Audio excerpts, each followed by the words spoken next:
Olá, meninas. Boa noite. Vamos falar de um assunto que é bem conhecido nosso, né? Identidade. Identidade cultural, identidade de um povo, identidade de uma nação, que é a sua bandeira, e identidade, o nosso documento, nosso RG, né? É um documento de identidade. E o que tem nesse documento? Tem seu nome completo, tem filiação, tem a cidade em que você nasceu e tem também uma imagem da nossa digital, aquilo que nos faz único, que nos faz exclusivos. Mas hoje a gente vai ver identidade como pertencimento. E não há lugar melhor para a gente estudar, meditar, refletir sobre identidade. Porque identidade é uma pergunta que sempre esteve junto aos filósofos. Quem eu sou, para onde vou, de onde vim. E a gente entende que com todos aqueles dados que tem na nossa identidade, o nome do pai, o nome da mãe, que é a filiação, está falando da nossa origem. Que cada um de nós foi feito de uma parte da nossa mãe, uma parte do nosso pai. E fomos formados no ventre da nossa mãe, como indivíduo.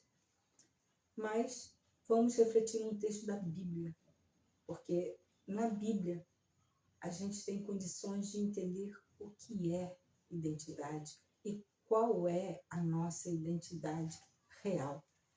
E a porção do texto hoje que vamos ler está lá no Evangelho segundo escreveu João, capítulo 8, a partir do verso 12. De novo, Jesus lhes falou dizendo: Eu sou a luz do mundo. Quem me segue não andará nas trevas. Pelo contrário, terá a luz da vida. Então os fariseus lhe disseram: Você dá testemunho de si mesmo. O testemunho que você dá não é verdadeiro. Jesus respondeu: Ainda que eu dê testemunho a respeito de mim mesmo, o meu testemunho é verdadeiro, porque sei de onde vim e para onde vou. Mas vocês não sabem de onde venho, nem para onde vou. Vocês julgam segundo a carne. Eu não julgo ninguém. E se eu julgo, o meu juízo é verdadeiro, porque não sou eu só, eu que julgo, mas eu e o meu Pai que me enviou. Também na lei de vocês está escrito que o testemunho de duas pessoas é verdadeiro. Eu dou testemunho de mim mesmo, e o Pai que me enviou também dá testemunho de mim. Então eles lhe perguntaram: Onde está seu pai? Jesus respondeu: Vocês não conhecem a mim e não conhecem o meu Pai. Se conhecessem a mim, também conheceriam o meu Pai. Jesus proferiu essas palavras perto da caixa de ofertas, quando ensinava no templo. Ninguém o prendeu, porque ainda não havia chegado a sua hora. Jesus aqui dá algumas informações muito importantes acerca de identidade. Porque o que será a nossa identidade? O que forma a nossa identidade? Como que descobrimos? Porque Jesus fala: o meu testemunho é verdadeiro. Porque a lei diz que pela boca de duas testemunhas ou três, o testemunho, a palavra será validada. E Jesus diz: eu dou testemunho de mim. O Pai dá testemunho de mim. E se tem algo que as trevas militam contra o povo de Deus, contra as pessoas de forma geral, né? Até aqueles que buscam se conhecer, que ainda não conhecem o Pai, elas militam justamente tirando a identidade, roubando a identidade, roubando aquilo que a faz pertencer a algum lugar. Porque a gente vê muito entre os adolescentes, na escola, alguém pinta o cabelo de rosa e aí todo mundo com aquele cabelinho rosa. Porque quer pertencer a um grupo, quer fazer parte de alguma coisa. Ninguém quer ser solo, ninguém quer ser independente, ninguém quer ficar sozinho, quer fazer parte de algo. Mas a gente sempre fez parte de algo. E não é de algo, é de alguém. Porque quando nós fomos feitos à imagem e semelhança do Pai. E isso se perdeu. E essa identidade foi corrompida pelo pecado. Porque enquanto o Pai estava falando conosco, era fácil entender. Ele estava ali perto. Só que a sensação que tivemos após a queda é: ele nos abandonou. Ele foi embora, foi para o céu, está longe, esqueceu da gente. E, na verdade, por essa palavra, que é uma verdadeira carta de amor do Pai para nós, a gente entende que ele não está longe, ele está perto. Então, vamos analisar aqui no texto que disse Jesus. De novo, Jesus lhes falou dizendo: eu sou a luz do mundo. Quem me segue não andará nas trevas. Pelo contrário, terá a luz da vida. Mas luz para quê? Imagine se a gente chega em casa e não tem energia. Mesmo sendo a nossa casa, a gente ainda tropeça numa cadeira, a gente esbarra em alguma coisa e vai caminhando até chegar a algum lugar para pegar algo para acender, uma vela, uma lanterna, o celular. Hoje a gente tem a praticidade do celular, né? Mas Jesus diz: eu sou a luz do mundo. Mas Jesus não veio para iluminar como essa luz que está acesa aqui no momento. Ele é o sol da justiça, mas ele não veio para fazer esse tipo de iluminação. E que iluminação, que luz é essa, que treva é essa? A luz de Jesus é justamente o conhecimento, é justamente afastar a ignorância nossa, de não nos reconhecermos como filhos de Deus. Porque Jesus sabia exatamente quem ele era, ele tinha noção daquele propósito para o qual ele foi enviado, e o que ele veio fazer, e o que ele veio resgatar. Ele sabia exatamente o que ele estava fazendo aqui na Terra. Portanto, todas aquelas tentações no deserto, ele venceu pela palavra. Porque ele sabia quem ele era. E verifiquem que foi justamente na identidade de Jesus que Satanás o tentou. Se és filho de Deus, transforma a pedra em pão. Jesus sabia que ele tinha um momento certo para multiplicar pães, mas não era aquele. E aí ele responde na palavra: também está escrito, nem só de pão viverá o homem. Então, a palavra nos é suficiente, mas a gente precisa conhecê-la. A gente precisa se identificar com essa palavra. E Jesus diz para os fariseus, para os escribas que discutiam com ele, e lá no verso 7 a gente vê o começo dessa conversa. Ali no meio tem aquela perícope da mulher adúltera, né? Mas antes, Jesus já estava conversando com eles. E qual era o descrédito? Da Galileia. E por acaso vem algum profeta da Galileia? Não, não tem profeta da Galileia. E aí eles rejeitam o testemunho de Jesus. Jesus fala para eles: vocês estão me rejeitando? Pois eu sou a luz do mundo. Eu estou aqui justamente para trazer clareza à ignorância de vocês. Mas vocês não me conhecem. Mas vocês não me dão crédito. Vocês não se aproximam para conhecer. Agora, o Pai que me enviou me conhece. Ele dá testemunho de mim. Eu também dou testemunho. Logo, o testemunho é válido, é verdadeiro. E aí ele continua. Então os fariseus lhe disseram: você dá testemunho de si mesmo e esse testemunho não é verdadeiro. E Jesus nos responde: pela lei. Porque ele falou: vocês julgam segundo a carne. Eles estavam olhando a identidade terrena de Jesus. Assim como a gente tem um RG, eles tinham. Eles falam: mas esse aí não é o filho do carpinteiro? É filho de Maria? Ele não é irmão de Tiago? Ele e suas irmãs não estão no nosso meio? Judas não é irmão dele? E aí vai falando, tipo, a identidade terrena. A gente conhece o pai, a gente conhece a mãe, a gente conhece os irmãos, a gente conhece as irmãs e conhece o local de onde ele vem. Mas, na verdade, Jesus está morando na Galileia. Porque a gente bem sabe que Jesus nasceu em Belém. Exatamente como a palavra previu. Tu, Belém Efrata. A identidade dele, de nascimento, não era Galileia. Galileia foi o lugar quando ele retorna do Egito, que ele ficou. Mas Jesus sabia dessa identidade. mas ninguém nunca se deu o trabalho de se aproximar dele e falar: você vem da Galileia, não tem profeta na Galileia, mas onde é que você nasceu? De onde mesmo que você vem? Eles estavam morando lá. De lá não vem profeta. De lá não vem profeta. Mas Jesus diz: eu sou filho. Eu não sou só um profeta. Eu estou aqui como filho. Meu pai dá testemunho de mim. Mas sabe por que vocês não me conhecem? Vocês não conhecem a mim porque vocês também não conhecem meu pai. Ou seja, vocês pensam que conhecem. Essa é a minha identidade terrena. E nós também somos assim. Se eu pegar meu RG, tem lá meu nome completo, tem a imagem da minha digital, tem o nome do meu pai, tem o nome da minha mãe. Mas essa é a minha identidade terrena. Porque cada um de nós que aceitou, que recebeu esse perdão do Senhor Jesus, tem o dia do novo nascimento. E se eu nasci de novo, agora tem um novo nome no lugar do Pai. E não é mais Antônio. Agora, o Pai é Deus. E agora, eu preciso aprender como a minha terra, como é que essa minha pátria, como é que se comporta alguém dessa pátria.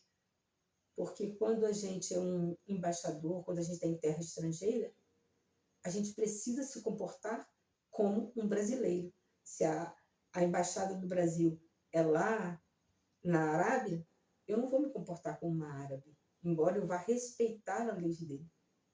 Na embaixada, nós vamos seguir exatamente o que se faz no território brasileiro. Então, quando a gente tem esse novo nascimento, essa nova identidade, esse novo nascimento, a gente precisa saber como que se comporta. Como se comporta uma filha do céu? Como se comporta uma esposa do céu? Como se comporta um adolescente do céu? Como se comporta uma mulher, um homem do céu? Porque agora a gente tem uma nova pátria. Aqui no Brasil é tão comum para a gente, né? O que a gente faz logo? Vamos almoçar. E a primeira comida que a gente vai preparar é logo o arroz e o feijão. Por quê? É a nossa cultura. É a cultura alimentar do Brasil. Só que a cultura, se a gente está num país, por exemplo, como Israel, lá eles não vão comer arroz e feijão. Lá eles vão ter um pão, vão ter o faléu, que é uma comidinha deles, vai ter o famoso suco de romã. Eles vão ter esse tipo de alimentação. Se você vai para os Estados Unidos, o almoço dele não é como o nosso. É totalmente diferente. Para eles é normal ir comer uma pizza na hora do almoço, comer um hambúrguer. Isso para a gente não é comida. Isso para a gente é um lanche. Então, vai muito da cultura. Para que a gente tenha a verdadeira identidade do céu, a gente precisa conhecer qual é a cultura do céu. E o que a gente precisa para conhecer essa cultura? Está tudo na palavra. O Senhor deixou para nós, para que nós sigamos. Que o mais importante é o amor. Ele nos deixou mandamentos, sim, mas não é um conjunto de regras. Aquilo não é um conjunto de regras para eu obedecê-los do 1 ao 10 e pronto. Não, não. Aquilo ali é uma orientação de como você se comporta. Porque para ele o mais importante não é o que a gente faz, é com que intenção a gente faz. Tem um ditado muito popular que eu ouvia muito na infância, quando alguém falava, mas foi com boa intenção. De boa intenção, o inferno está cheio. Porque, na verdade, fazia uma coisa ruim, mas dizia, foi sem querer, não queria fazer isso. E o Senhor, Ele sonda todo o nosso propósito. Ele disse, você vai entregar uma oferta no altar e lembrar que seu irmão tem algo contra ti, para Deus não é importante a oferta. Para Deus é importante a motivação. Para Deus é importante o relacionamento. Ele diz, deixa sua oferta, vá até seu irmão, se reconcilie com ele. E aí sim, você retorna e faz a sua oferta. Porque para ele, mais importante que ofertar é ter relacionamentos sarados, curados. Mas na era das redes sociais, a gente aprendeu muito a usar máscaras, a usar falsas identidades. Qual é a identidade do momento? A identidade do momento é ser loira, todo mundo de cabelo loiro, porque os famosos estão de loiro. Não, agora a identidade do momento é cortar o cabelo, raspar de um lado, deixar do outro grande. E todo mundo vai naquela moda. Só que a gente não é o que faz, a gente não é o que tem. A gente é aquilo que o nosso Pai nos formou para ser. Por isso a gente precisa tanto conhecer o Pai. Porque se eu quero conhecer uma pessoa e eu não tenho acesso aos dados dela, eu vou procurar alguém que a conhece. Supondo que eu queira dar um presente a uma pessoa e eu não a conheça intimamente, e esse presente seja um calçado, eu vou precisar saber o número dessa pessoa. E se eu não tiver acesso a falar diretamente com ela, eu vou procurar quem? A pessoa que mais a conheça, que tenha intimidade. Para quê? Para ter as informações. Ah, ela calça tal número. Ah, ela gosta de tal cor. Ah, ó, não dê perfume, não gosta. Dê algo, entendeu? São aquelas informações pessoais, aquelas coisas que descrevem a pessoa, que são características da pessoa. E quando a gente entende de onde a gente veio, para onde a gente está indo, a gente entende a nossa identidade. Porque se colocarmos numa equação matemática, identidade seria origem mais destino igual à nossa identidade. Se eu sei de onde eu vim e para onde eu vou, eu sei quem eu sou. Se eu sei que quem me formou no ventre da mãe foi Deus, e se após a morte é para Ele que eu vou, então eu sei de onde eu sou, eu sei quem eu sou. Entende a importância dessa proximidade? Quem mais pode falar de mim? Quem mais me conhece, senão aquele que me criou? Então, buscar a Deus é também buscar a nossa identidade. Porque qual é o trabalho do Espírito Santo na terra? Ah, é nos consolar. Sim, eu vos enviarei, não vos deixarei órfãos, não vos deixarei abandonados, eu vos enviarei outro Consolador. Então, é papel do Espírito Santo, sim, o consolo. Mas ele não só consola quando a gente está triste, quando a gente está passando por uma dificuldade. Não, ele vai além.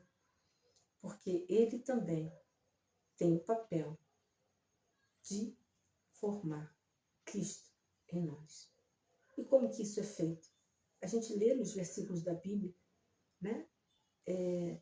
O justo é como a luz da aurora, que vai brilhando mais e mais a cada dia, até ser dia perfeito. E como que essa luz vai brilhando? Que luz é essa que brilha? Que iluminação é essa? É a palavra. É a pessoa do Espírito Santo, guiando, direcionando, ensinando, trabalhando, até que forme Cristo em nós. A gente vê o Senhor falando que Ele vai se assentar, lá no livro de Malaquias a gente estudou isso. Ele vai se assentar como um ourives. E o que faz um ourives?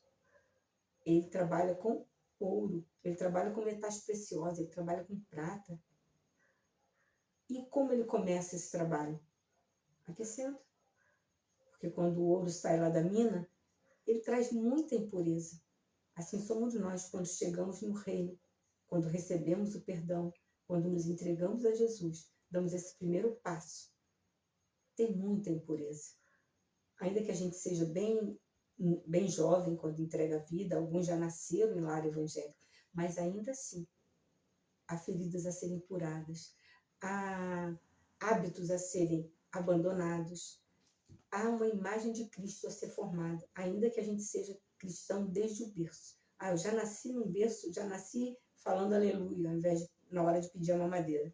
Sim, isso é muito bom, isso é louvável. Mas ainda assim, vai precisar ter um encontro pessoal. Depois de tudo aquilo que os pais ensinarem, precisa de passar justamente por aquele crisol, é aquele utensílio onde coloca a prata para derreter. Por quê? Porque naquele calor, quando derrete o ouro, quando derrete a prata, o que vem à tona? O que vem para cima? O ouro é precioso, ele é pesado, ele tem uma massa atômica boa, ele desce. E o que sobe?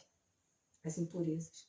Assim é quando nós estamos sendo confrontados pela palavra do céu. que está querendo revelar em nós a verdadeira identidade, que é Cristo.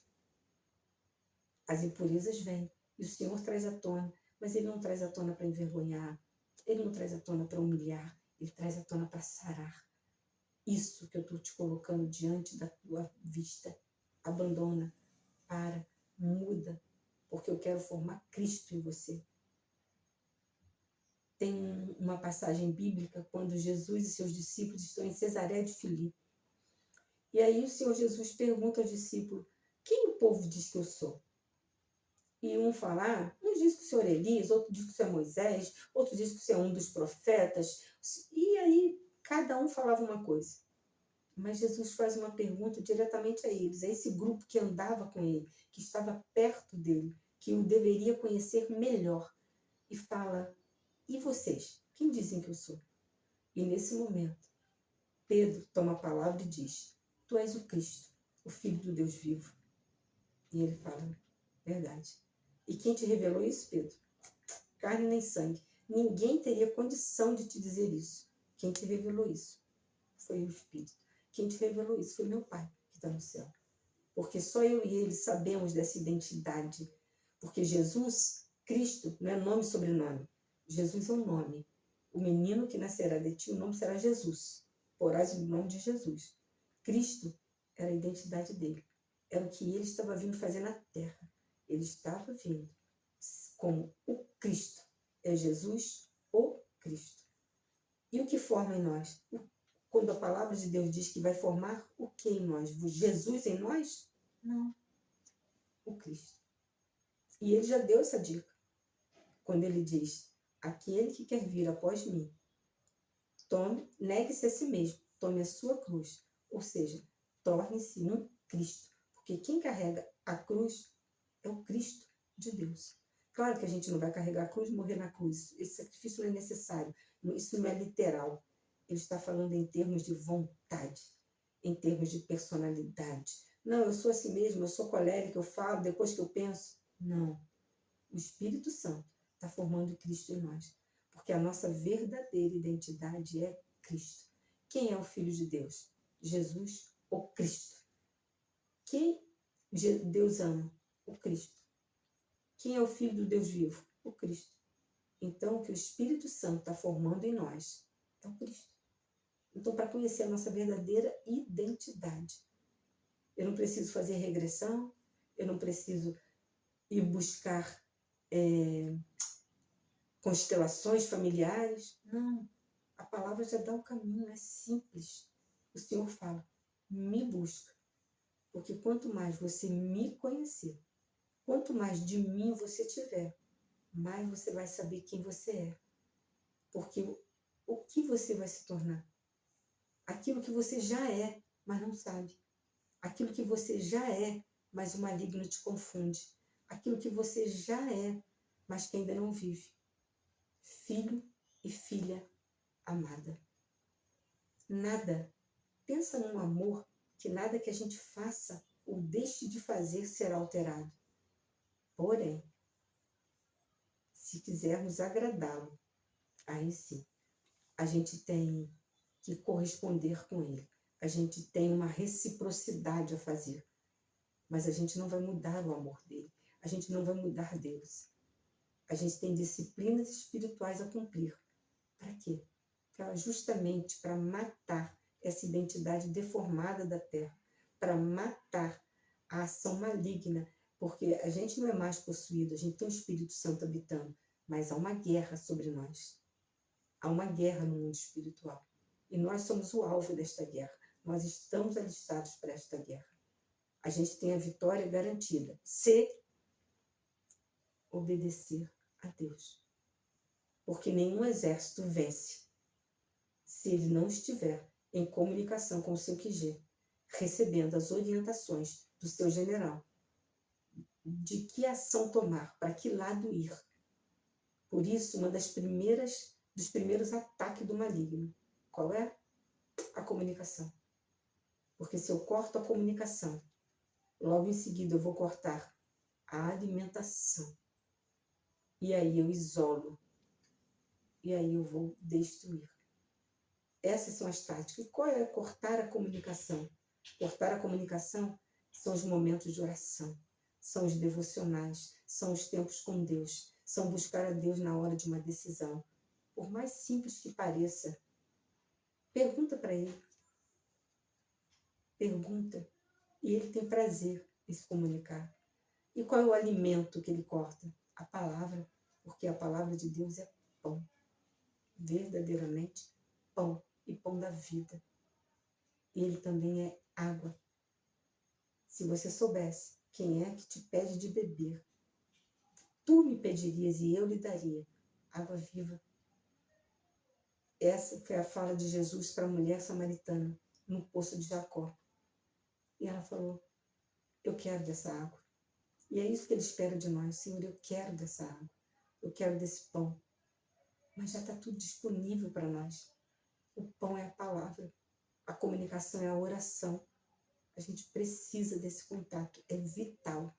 A gente não sobrevive fora do nosso habitat natural, que é Deus. É dele que a gente veio. Façamos o homem, a nossa imagem, a nossa semelhança. Não, fui feita na barriga da minha mãe. Sim, sim. Tenta fazer um bebê no laboratório. Ah, mas a tecnologia está tão avançada. Sim, já faz fertilização in vitro. Sim. Tudo isso acontece com a permissão dele. Porque quem dá o sopro do espírito de vida no bebê é Deus. Quem forma ele no ventre da mãe é Deus.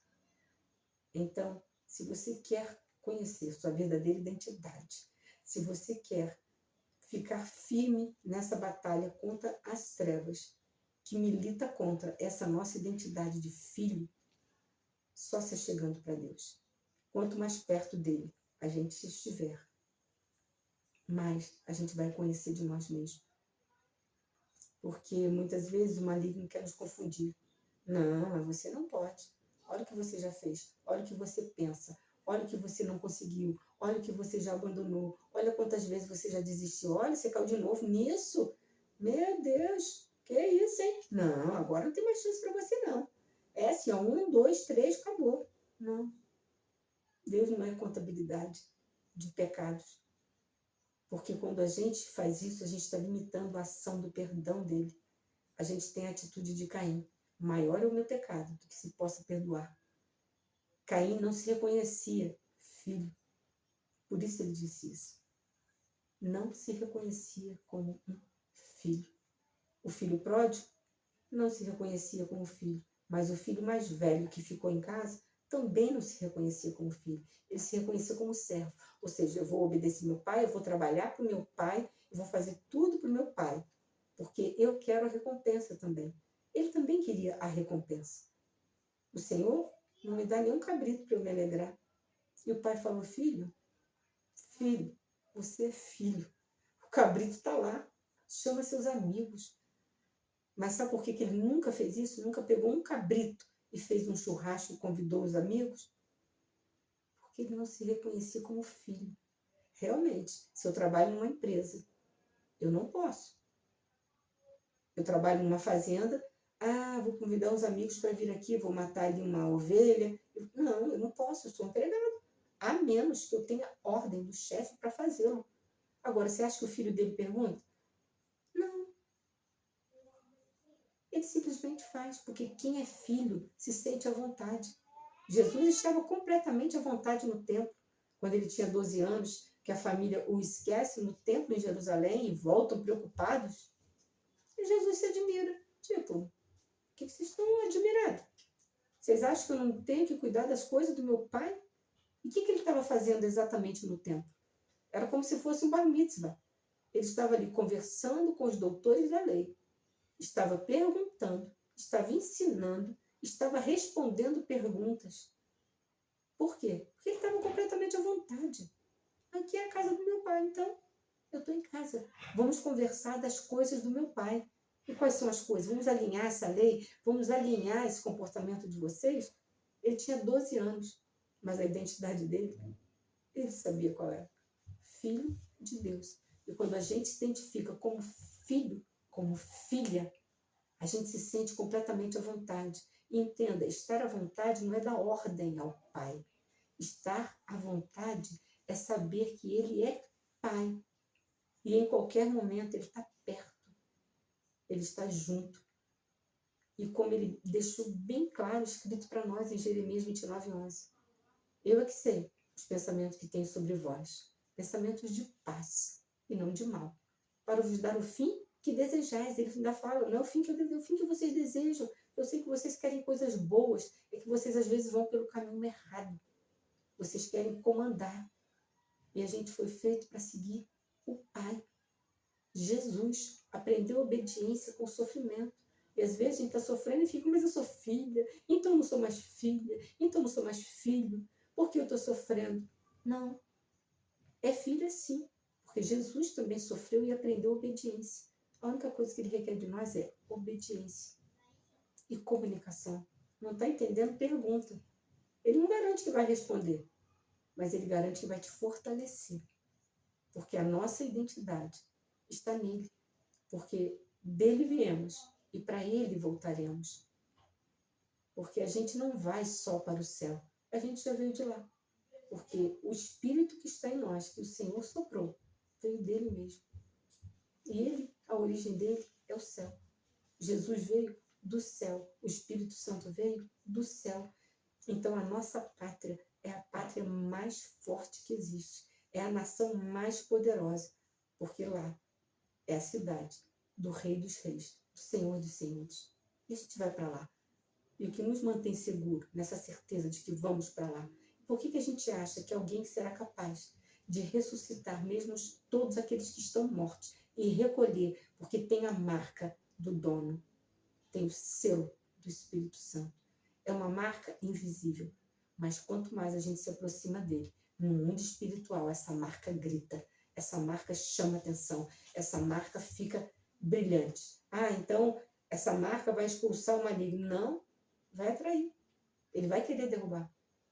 Só que quando a gente está firmada a nossa identidade nele, sabendo quem somos e por que estamos. Porque, qual o motivo? Por que nós fomos criados? Não foi para a glória dele? Então a gente precisa perguntar, viver, buscar conhecê-lo. É claro que nem todos foram chamados para pregar, nem todos foram chamados para ser missionário, nem todos foram chamados para evangelizar. Não. Muitos foram chamados para ser empresário e glorificar a Deus. Outros para serem políticos honestos que vão mudar a ética dessa nação e glorificar a Deus. Outros para serem professores e mudar a educação no Brasil e glorificar a Ele. Porque toda terra está cheia da sua glória. E como que a terra vai se encher da glória de Deus? Porque haverá a manifestação dos filhos. Somos nós que temos que manifestar essa glória. Porque o mundo não o conhece, mas precisa conhecê-lo através de nós. Então, que a identidade de Cristo possa ser formada em nós. Porque Ele é o Filho amado e nos fez filhos adotivos através da sua morte e ressurreição. Vamos orar?